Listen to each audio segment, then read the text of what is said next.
as long as humanly possible. We will not negotiate with those who are killing our family members, including brothers, sisters, daughters, sons, parents, friends. Everyone in this room, I guarantee you, knows someone who has been afflicted with drug addiction, and many who have known someone who has lost a loved one because of this trash on our streets. The precursors are made in China.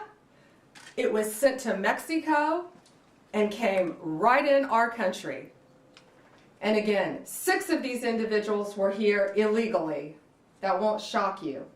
And we're running a massive, massive drug operation. This kind of success doesn't happen without extraordinary leadership.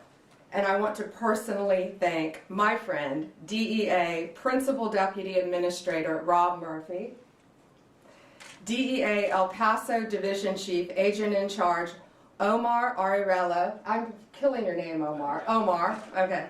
And U.S. Attorney, where's Ryan? Ryan Ellison. I also want to thank again the brave men and women of law enforcement.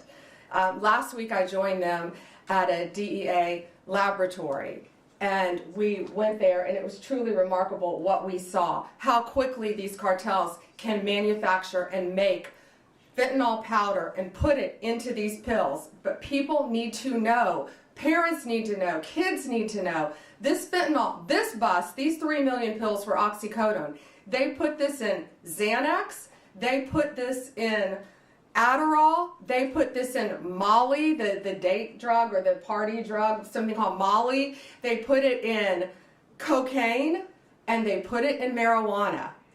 And it is to get you so highly addicted that you can't get off it. 75,000 Americans are dying each year because of fentanyl. 75,000.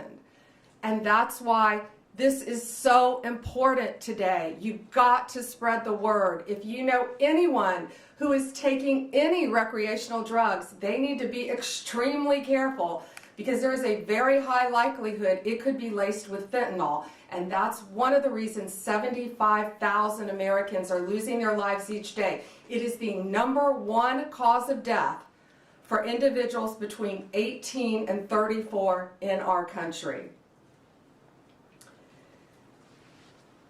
More seizures are coming, more arrests are coming. I guarantee you that. And these dealers, these sellers, these street-level sellers better look out, because we will not be negotiating with you. We will bring you to justice, and we will not stop until this poison is off of our streets in our country. It is my honor to introduce my friend with DEA, Rob Murphy. Thank you again.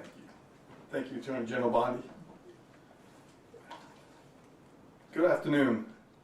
First off, I'd like to take a second and thank the men and women of DEA, along with our partners, U.S. Marshals, the IRS, obviously the U.S. Attorney's Office, who made this 6-month investigation happen. Without their tenacity, there was many obstacles that they faced throughout this investigation. And let me reiterate what the Attorney General Bondi said so well. This was a major drug trafficking organization led by Alberto Salazar Amaya, operating in the United States with no regard at all for the disruption to families, addiction, and ultimately death that was probably caused for the distribution. That nearly $5 million in cash represents poison that was distributed throughout at least 6 states that we were able to identify in this country, and who knows where it went when it was sold to that first level. Obviously a major organization. This team was able to infiltrate the organization at every level. We knew how the drugs were being brought into the U.S. We've identified the main players in Mexico who belong to the Sinaloa cartel, who was recently designated by this administration as a foreign terrorist organization. We are exploiting them at every level. We continue to do that. We expect more out of this investigation. Could not be more proud of the men and women that put their lives on the line every day, doing this job, working through the obstacles to make sure that the communities they live in, the communities we all live in, continue to be as safe they can be. So thank you, Attorney General Bondi, for giving this the attention it needs, and look forward to see what happens in the future. And so with that, I'd like to introduce U.S. Attorney Ryan Ellison. Well, good afternoon, everyone. My name is Ryan Ellison, and I'm the United States Attorney for the District of New Mexico. I'm going to give you a brief overview of the investigation that dismantled one of the largest and most dangerous fentanyl operations in United States history. This case involved coordinated efforts from federal, state, tribal, and local law enforcement agencies across multiple states. As a result of this ongoing investigation, 16 individuals have been arrested, including the alleged leader, Heriberto Salazar Amaya, an illegal alien from Mexico with 2 prior removals and direct ties to the Mexican cartel.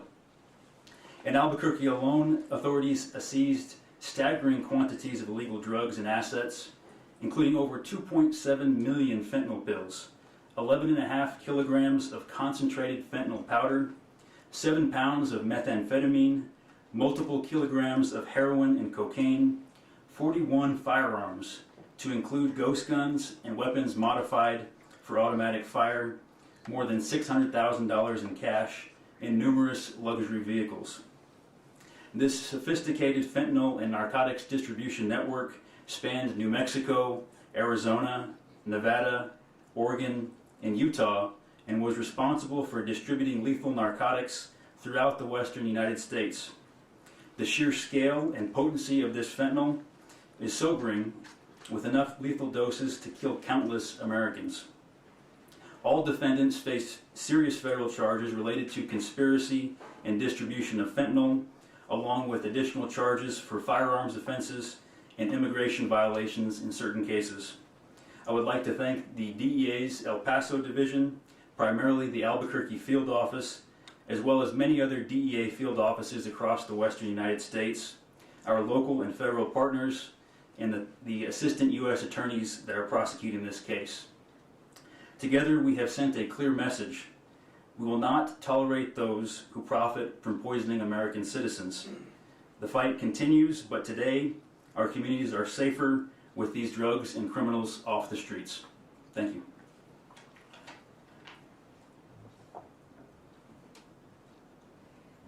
I just want to add one thing.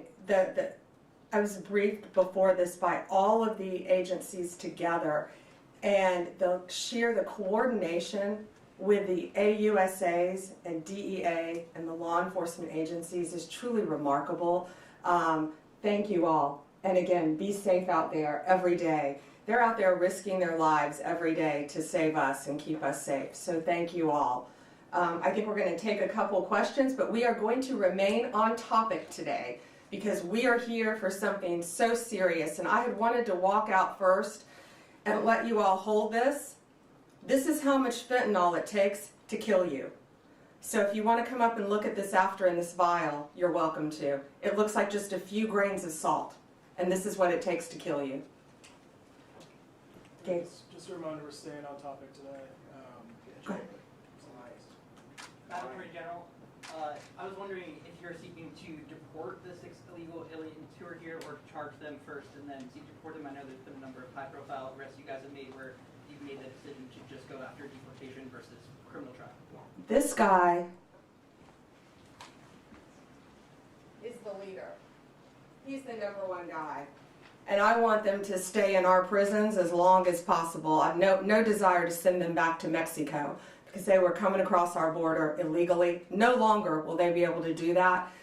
But the amount of drugs, the amount of money, the amount of weapons, most of these individuals, if convicted, will remain in American prisons. Perhaps Alcatraz. Mary Margaret, Daily Wire. Thank you, Attorney General Bondi. Can you give us more information on some of these individuals up there, and can you also share whether you've had any success in getting the Mexican government to help you extradite any of these cartel members? We will be hopefully working with them on one soon. But yes, Mexico has been cooperating in the past. I think we extradited 29 here to our country to face charges. Some of the top cartel members in our nation's history, some of the worst of the worst. And we brought them here. One, in fact, is at the Kiki Camareno. right? The one, I can't think of his name, he killed Raphael, yeah. He killed Kiki Camareno, a DEA agent in the 80s. And Kiki Camareno's widow and son family had been trying to get this guy back since the 80s and could not do it. And President Trump, working hand in hand with Mexico, was able to get him back to this country. And we spoke to Kiki Camareno's widow and son, and they were both in tears. His son is now a judge, and his son had his father's handcuffs and had them engraved. And I think at some point that monster who tortured and murdered his father will be wearing those handcuffs. But he's now in American custody, along with, I think, 28 others that we were able to extradite with President Trump working with Mexico to stop this really reign of terror and this poison coming into our country. I think we have time for one more. Jake? You said that these individuals will not be deported. Can you tell us any specifics on charges and any specifics on the investigation on how this actually went down, how they were captured? So the investigation is ongoing.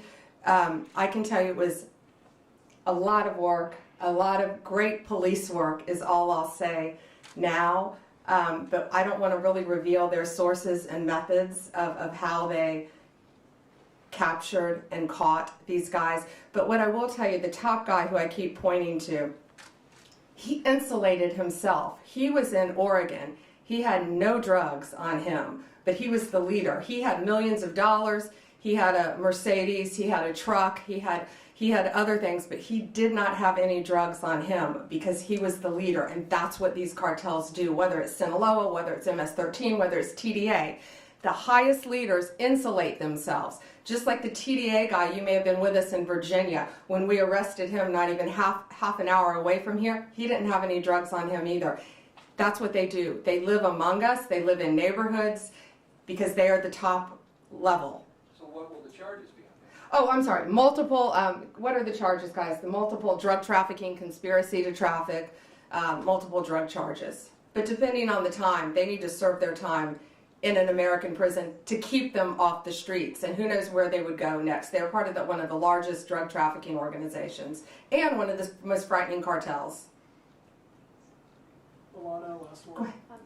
How are you making the decision about whether to put on trial in the U.S. defendants who are living in the U.S. illegally? You said you want this man to stand trial in the U.S., but in another case, someone who was alleged to be a top MS-13 member, the department moved to dismiss that case and is going to deport that person. How are you making that decision about whether to bring? Based on the time that they can receive in prison.